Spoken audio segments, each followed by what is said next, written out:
गारंगालाई मा जाखो? आवाज नहीं आ रहा किसी का भी। थोड़ा और जोर से चिल्लाओ।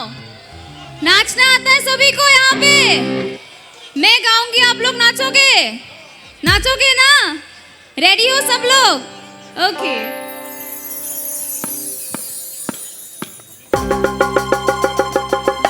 Come on everyone! Boy boy akhir kau berani ya?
Gesundheit.